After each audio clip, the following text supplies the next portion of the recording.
Now, of course, we've all known for a while that a short time ago, Danny Boyle decided to depart the upcoming James Bond 25 film, citing creative differences that we don't know for sure what those creative differences are, but a lot of the outlets are reporting it had something to do with the script that they turned in and the choice of who was going to play the villain. They had some creative differences. Danny Boyle decided to walk. So the question has been, who's going to direct the next James Bond film? Well, now we know who it's going to be, and it's a good choice, I'm telling you. It's going to be Cary Fukunaga, or everybody's writing his name as this. I've never heard him referred to as Cary Joji Fukunaga, but Cary Fukunaga is going to be your director for the next James Bond 25 film. And I'll tell you what, I like this choice. I like this choice a lot. And here's an interesting thing. As the weeks have gone on, there have been a lot of articles and everything about the short list of who might direct the next James Bond film. And there were a bunch of names listed, some very recognizable names, some not so recognizable names. But across these lists, we saw the same thing. This person could direct, this person's a front runner, blah, blah, blah. On none of those lists was the name Cary Fukunaga. That name was not on any of the lists, and it came right out of nowhere, and now he's directing. And how many times have we seen that, right? We say, who's going to play this role? And people release, here's the short list, and then half the time it's somebody who was never even mentioned before. And Cary is one of those guys, and I'm telling you what right now, I like this choice. I like this choice. Now, there are about 15 other directors they could have got that I also would have really liked, but Cary is definitely one of these guys because he has a fantastic track record with the films. Not only that, he's a younger director. He's going to bring a new perspective to James Bond, which I think they need to do every once in a while. But let's take a look at the track record that Cary has as a director and some big high-profile things he's done. Of course, he did Jane Eyre. Now, Jane Eyre, this was funny, it was back in 2011. It was one of the first director interviews I did when I was with AMC.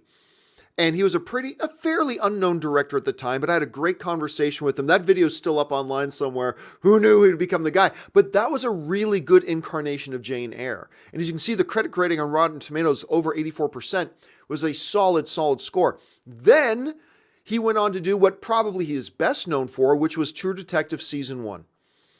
And while it's got a very good Rotten Tomato critic rating of 86, I mean, that doesn't quite do it justice.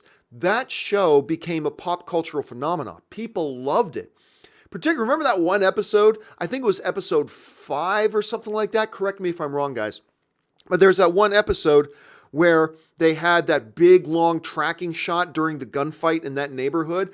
Beautifully directed, just overall a magnificently directed series. He did a great job on that. And then he directed one of the big exceptions to the original movies on Netflix suck rule, and that's Beasts of No Nation, which was great and got a lot of Oscar buzz at the same time.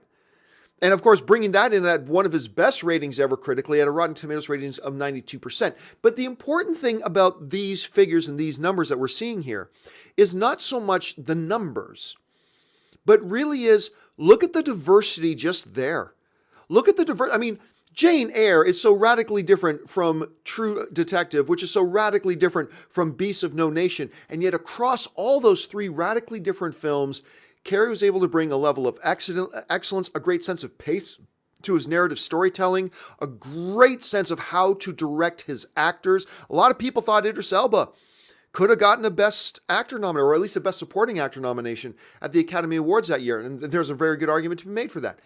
But Fukunaga has shown that he's got that ability to direct narrative across multiple storytelling styles while maintaining great connectivity to his actors, to bring the best performance out of his actors, and to really tell a compelling story. Why not get a guy like that to do a James Bond film? I think it's terrific. Now, again, I'm not saying Cary would have been my number one choice, but there was probably, a barrel of monkeys, and there were about 15 ones in there that you could have reached. You remember that game? You reach in and pull them out? There's probably about 15 directors you could have pulled out that I would have gone, yeah, good choice. But all I'm saying is that Cary is definitely one of them.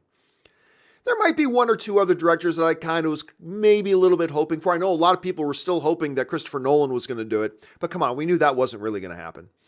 So, there you have it, guys. True Detective, Beasts of No Nation director Cary Fukunaga is your new director for James Bond 25. Hopefully, in 3 weeks, we won't be doing a story about how he departed the film too. Hopefully they've got all their ducks in a row this time, and they're going to be able to keep this guy on. So yeah, I'm excited about that. What do you think about the hiring of Cary to do James Bond 25? Jump down to the comment section and let me know what you guys think.